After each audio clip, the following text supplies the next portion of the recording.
আসসালামু আলাইকুম, স্বাগতম সবাইকে লাইভ ক্লাস স্কুলে। আমি ইমরান। তো আজকে আমরা যেটা দেখবো সেটা হচ্ছে নবম দশম শ্রেণীর সাধারণ গণিতের প্রথম অধ্যায় বাস্তব সংখ্যা অধ্যায়ের অনুশীলনী সলভ। আজকে আমরা দেখবো 21 নাম্বার। 21 নাম্বারে বলা হয়েছে n সমান 2x-1, যেখানে x বিলংস টু n। দেখাও যে n স্কোয়ারকে 8 দ্বারা ভাগ করলে প্রতি ক্ষেত্রে 1 ভাগশেষ থাকবে। তো আমি প্রথমে এটা লিখে নেই। তো এটা হলো আমাদের এই অঙ্কটা, সেটা এখানে বলা হয়েছে n ইকুয়ালস টু 2x-1 হলে 1, যেখানে x বিলংস টু n অর্থাৎ স্বাভাবিক সংখ্যা x, এবং দেখাও যে n স্কোয়ারকে 8 দ্বারা ভাগ করলে প্রতি ক্ষেত্রে ভাগশেষ 1 থাকবে। তাহলে n সমান কত বলা হয়েছে এখানে 2x-1। তাহলে আমরা n স্কোয়ারটা লিখি। n স্কোয়ারকে কি লেখা যায় 2x-1 whole square, 2x-1 whole square.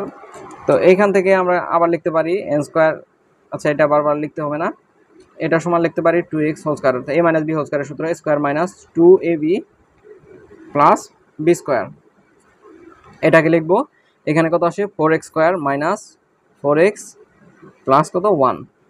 এরপর 4x কমন যায়, এখানে থাকে x মাইনাস 1 প্লাস 1। এখন দেখো এখানে দেখো x এবং x মাইনাস 1, এটা কিন্তু দুইটা, যেহেতু x বলা হয়েছে স্বাভাবিক সংখ্যা 1 থেকে শুরু, 1 2 3 4 এভাবে যাবে। তো এখানে x যে সংখ্যাই হোক x থেকে 1 কম, এর মানে এরা কিন্তু ক্রমিক সংখ্যা। যেমন x হলো 3, x থেকে 1 কম কত 2, x থেকে 1 কম হবে 2। আবার x সমান যদি 2 হয়, x থেকে 1 কম কত, এটা হবে 1। তাহলে এটা কিন্তু ক্রমিক স্বাভাবিক সংখ্যা। ক্রমিক স্বাভাবিক সংখ্যা কোনটা, x এবং x মাইনাস 1। এবং ক্রমিক স্বাভাবিক সংখ্যা গুণ করলে এটা কিন্তু 2 দ্বারা বিভাজ্য হবে। যেমন 1 আর 2 গুণ করো 2, 2 কিন্তু 2 দ্বারা বিভাজ্য। আবার 3 আর 2 গুণ করো, সেখানে কত 6, 6 কিন্তু 2 দ্বারা বিভাজ্য। এর আগে কিন্তু আমরা এটা দেখে এসেছি। তো এই কারণেই এখানে যেহেতু এখানে বলবা x এবং x মাইনাস 1 কত 2 দ্বারা বিভাজ্য, সুতরাং তাহলে এটা সুতরাং কত 4 ইন্টু x মাইনাস 1 কত দ্বারা হবে 4 ইন্টু 2 ইকুয়ালস টু 8 দ্বারা বিভাজ্য, 8 দ্বারা বিভাজ্য।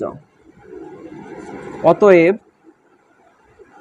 যেহেতু এটার সাথে প্লাস 1 আছে, তাহলে তোমরা জানোই যে এখানে 8 দ্বারা যদি এটা বিভাজ্য হয় 1 বেশি থাকে, অর্থাৎ 1 কিন্তু কি হবে প্রতি ক্ষেত্রে 1 ভাগশেষ থাকবে এই কারণে। সুতরাং অতএব তাহলে আমরা কি লিখতে পারবো 4x into x minus 1 plus 1, এতকে 8 দ্বারা ভাগ করলে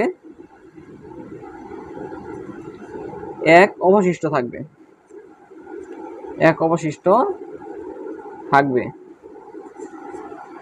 আবার অতএব বা শেষে তোমরা লিখতে পারো, দেখানো হলো যে তাহলে আমরা বলতে পারি কি n স্কয়ার কে, n স্কয়ার কোনটা, এটাই তো n স্কয়ার, n স্কয়ার কে এটাই হলো কি n স্কয়ার। তাহলে n স্কয়ার কে 8 দ্বারা ভাগ করলে প্রতি ক্ষেত্রে কি হবে 1 অবশিষ্ট থাকবে। তো এটা হচ্ছে এই অঙ্ক। এরপরে আমরা এরপরের ভিডিওতে এই 22 নম্বর অঙ্ক থেকে আবার দেখব।